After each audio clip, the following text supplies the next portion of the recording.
आप सबका यहां बहुत बहुत स्वागत, नमस्कार। आपका मूड कैसा है?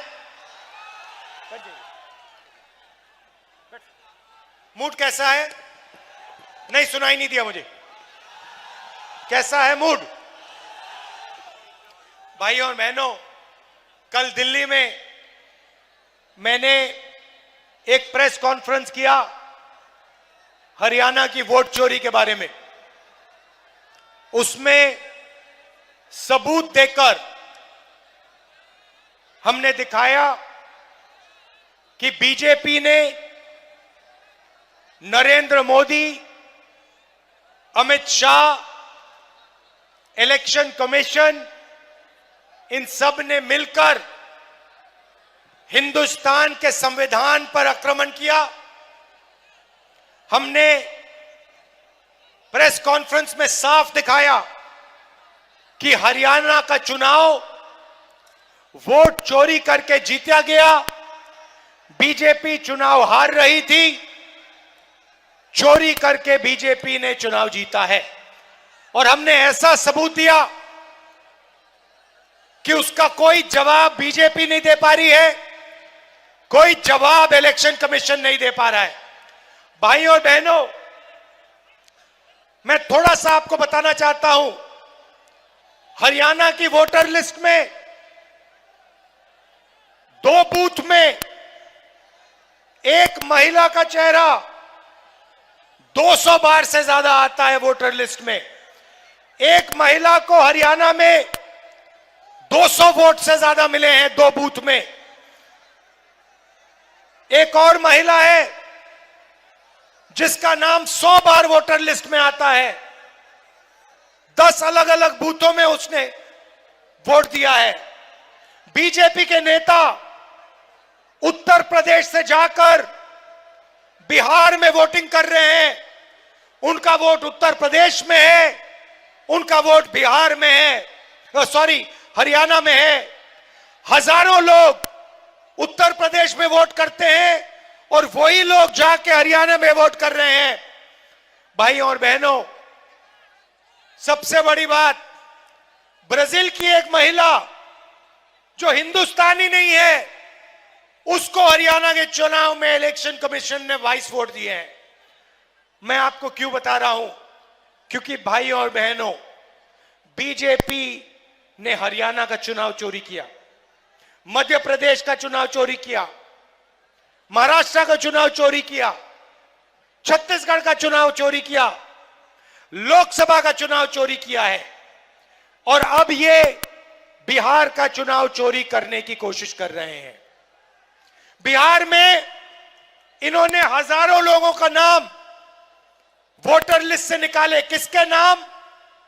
महागठबंधन के वोटरों के नाम। लाखों वोटरों के नाम निकाले हैं, गलत लोगों के नाम ऐड किए हैं।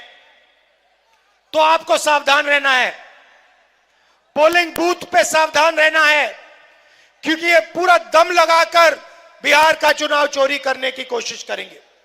और आपकी जिम्मेदारी है, बिहार के युवाओं की जिम्मेदारी है, जनरेशन जी की जिम्मेदारी है कि संविधान को बचाना है, बिहार में वोट चोरी रोकनी है। आपको सावधान रहना है।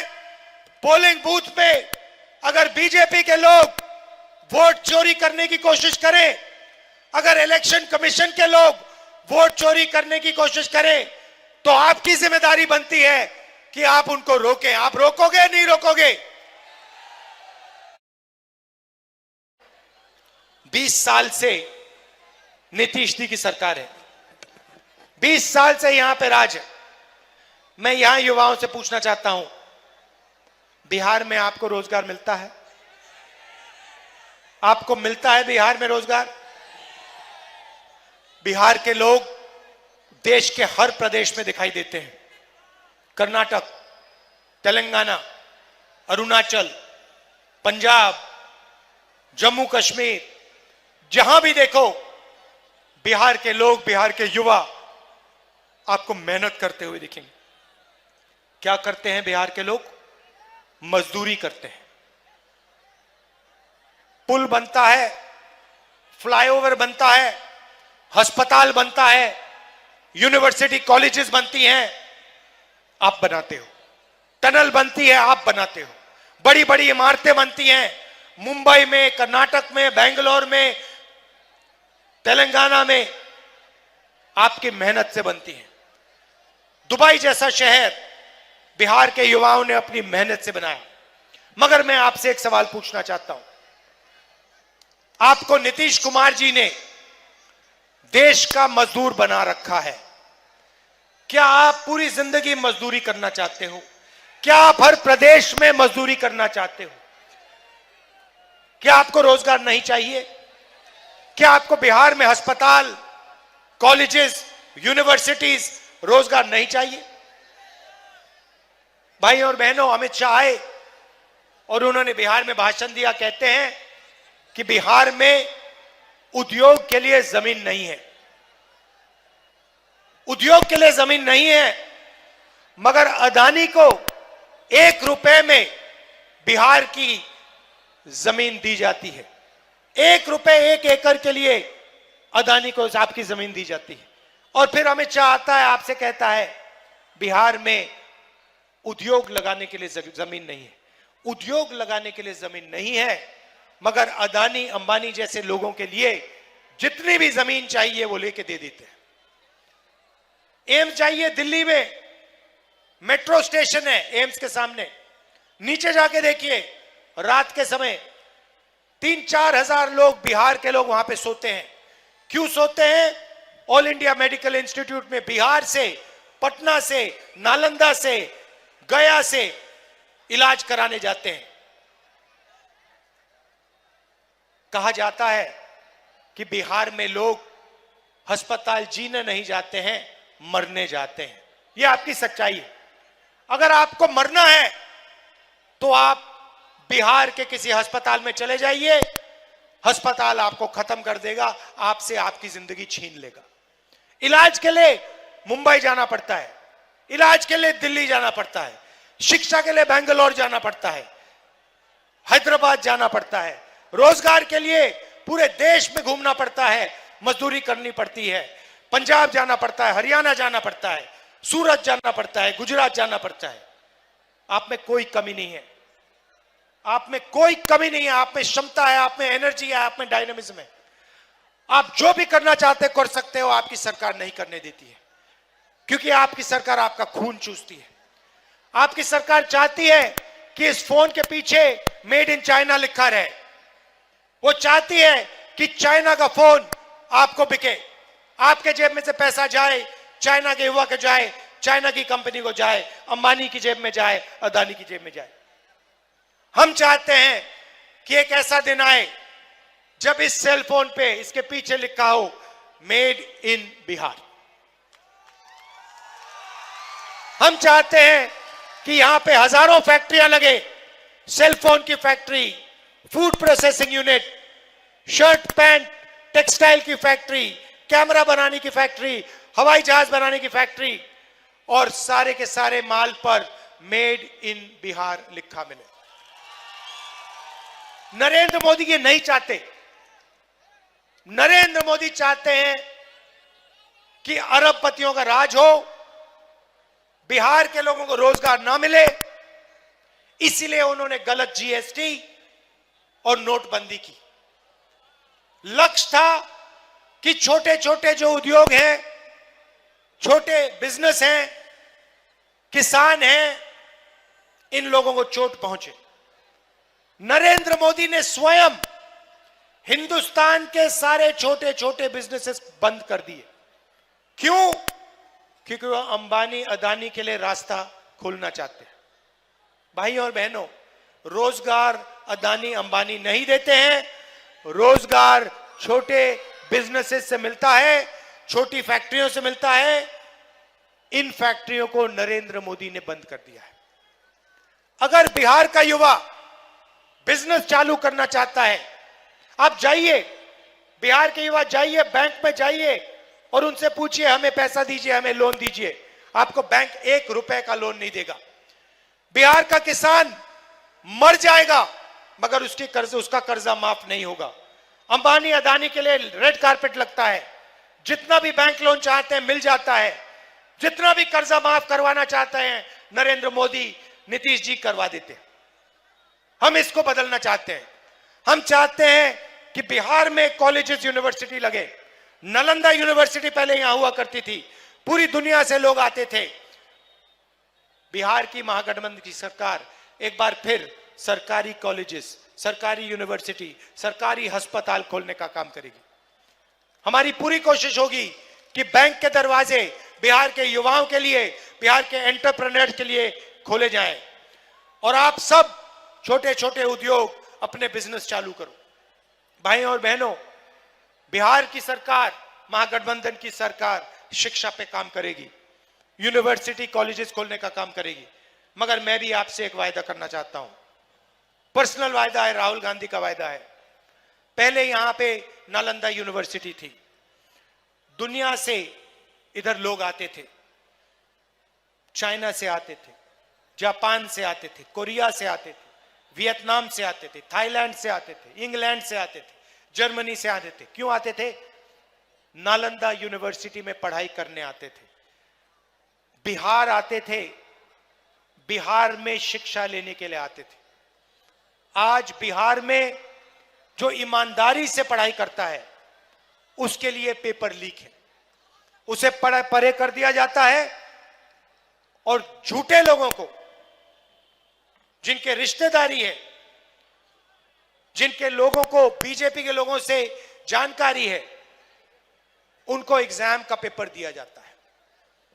मेरा वायदा है कि जैसे ही दिल्ली में इंडिया गठबंधन की सरकार बनेगी, आप लिख के रख लो, राहुल गांधी और इंडिया गठबंधन की सरकार दुनिया की सबसे बेहतरीन यूनिवर्सिटी बिहार में खोलेगी। उस यूनिवर्सिटी में दूर दूर से लोग आएंगे, जापान से, कोरिया से, चाइना से, शिक्षा लेने के लिए, पढ़ाई करने के लिए। दूसरी बात, बिहार में टूरिस्ट आते हैं, जापान से आते हैं, कोरिया से, चाइना से, वियतनाम से आते हैं, मगर आपकी सरकार टूरिज्म पर फोकस नहीं करती। आपकी सरकार नहीं चाहती कि बिहार में टूरिज्म बढ़े। महागठबंधन की सरकार आएगी तो हम बिहार में टूरिज्म पर पूरा फोकस करेंगे और बिहार के युवाओं को फायदा होगा, टूरिज्म से फायदा होगा। होटल खोलेंगे, रेस्टोरेंट खोलेंगे और लोगों को आमदनी मिलेगी। भाइयों और बहनों, हम आपके जेब में पैसा डालना चाहते हैं। मैं आपसे पूछना चाहता हूं, नरेंद्र मोदी जी आए, उन्होंने आपसे कहा, बिहार के युवाओं से कहा, भाइयों और बहनों, हमने डेटा के दाम कम कर दिए हैं, इतने कम कर दिए हैं कि बिहार के युवा रील बना सकते हैं, फेसबुक पे जा सकते हैं, इंस्टाग्राम पे जा सकते हैं। भाइयों और बहनों, रील, फेसबुक, इंस्टाग्राम 21वीं सदी का नशा है। ये आपके ध्यान को भड़काने का तरीका है। 21वीं सदी का नशा है।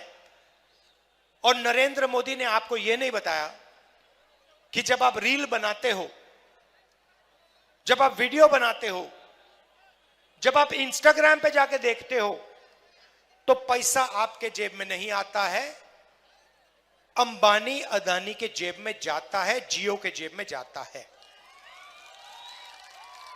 मैं आपसे पूछना चाहता हूं, आपके प्रधानमंत्री यहां आए और उन्होंने आपसे कहा कि आपको उन्होंने 21वीं सदी का नशा दिया है। जो काम पहले शराब से होता था, ड्रग से होता था, वो आज इंस्टाग्राम, फेसबुक से होता है। 24 घंटे युवा रील देखते रहते हैं, एक दूसरे को वीडियो देते रहते हैं। मैं आपसे पूछना चाहता हूं, आपके जेब में इंस्टाग्राम से, फेसबुक से, रील बनाने से कितना पैसा आया? जेब में पैसा आया? आप रोजगार चाहते हो या इंस्टाग्राम चाहते हो? आप रोजगार चाहते हो? आप रोजगार चाहते हो, फेसबुक चाहते हो? प्रधानमंत्री ने आपको यह क्यों नहीं बताया कि मैंने आपसे रोजगार छीना है, मैंने चाइना के युवाओं को रोजगार दिया है, मैंने बिहार के युवाओं को मजदूर बनाया है? यह क्यों नहीं कहते आपसे? क्योंकि यह सच्चाई है भाई। हां,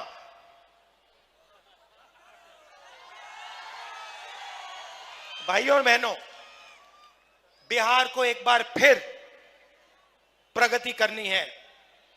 दुनिया के सबसे बेहतरीन कॉलेजेस और यूनिवर्सिटी यहां बनने चाहिए, दुनिया के सबसे बेहतरीन अस्पताल यहां बनने चाहिए, बिहार दुनिया का टूरिज्म सेंटर बनना चाहिए, फूड प्रोसेसिंग का सेंटर बनना चाहिए, इंडस्ट्री का सेंटर बनना चाहिए। यह नरेंद्र मोदी और नीतीश जी की बस की नहीं है। नीतीश जी तो कुछ कर ही नहीं सकते, नीतीश जी का तो रिमोट कंट्रोल उनके हाथ में है। जैसे टीवी का चैनल बदलता है वैसे नरेंद्र मोदी नीतीश जी का चैनल बदल देते हैं। नीतीश जी कुछ चाहते हैं, नरेंद्र मोदी एक बटन दबाते हैं, वो दूसरा होना शुरू हो जाता है। नीतीश जी सरकार थोड़ी चलाते हैं। बिहार के ब्यूरोक्रेट्स अमित शाह, नरेंद्र मोदी और दिल्ली के ब्यूरोक्रेट्स बिहार की सरकार चलाते हैं। यह सच्चाई है। और ये जहां भी इलेक्शन लड़ रहे हैं, ये वोट चोरी करके इलेक्शन जीत रहे हैं। हमने आपको कर्नाटका के बारे में दिखाया, आनंद के बारे में, महाराष्ट्र में एक सीट है वहां के बारे में दिखाया, और कल पूरी दुनिया को हमने दिखाया कि बीजेपी ने, इलेक्शन कमीशन ने हरियाणा का चुनाव चोरी किया है। और मुझे लगता है कि पिछला चुनाव बिहार में भी इन्होंने चोरी किया था। तो इस बार वोट चोरी नहीं होने देनी है। बिहार के युवा, यह आपका भविष्य है। Narendra Modi, Amit Shah, election commission vote चोरी में लगे हैं। आपकी जिम्मेदारी बनती है संविधान की रक्षा करना है, वोट चोरी नहीं होने देना है बिहार में। आप सब दूर दूर से आए, दिल से आपका धन्यवाद करना चाहता हूं। जैसे पप्पू यादव जी ने कहा, नफरत के बाजार में हमने मोहब्बत की दुकान खोली है। बिहार मोहब्बत का प्रदेश है, यह नफरत का प्रदेश नहीं है। यह हर जात का, हर धर्म का प्रदेश है। दुनिया को इसने दिखाया है कि बिहार सबका है, हर जात का, हर धर्म का। और हजारों सालों से बिहार दुनिया को यह बता रहा है। भाइयों और बहनों, गठबंधन, महागठबंधन की सरकार किसी एक जात की सरकार नहीं होगी, किसी एक धर्म की सरकार नहीं होगी। मैं आपको गारंटी कह रहा हूं, महागठबंधन की सरकार अति पिछड़ों की होगी, पिछड़ों की होगी, महादलितों की होगी, दलितों की होगी, अल्पसंख्यकों की होगी, गरीब जनरल कास्ट की होगी, सबकी होगी, किसान की होगी, मजदूर की होगी, अंबानी अदानी की नहीं होगी। दिल से आपका धन्यवाद करता हूं। नमस्कार, बहुत बहुत आपका धन्यवाद। जय हिंद, जय बिहार।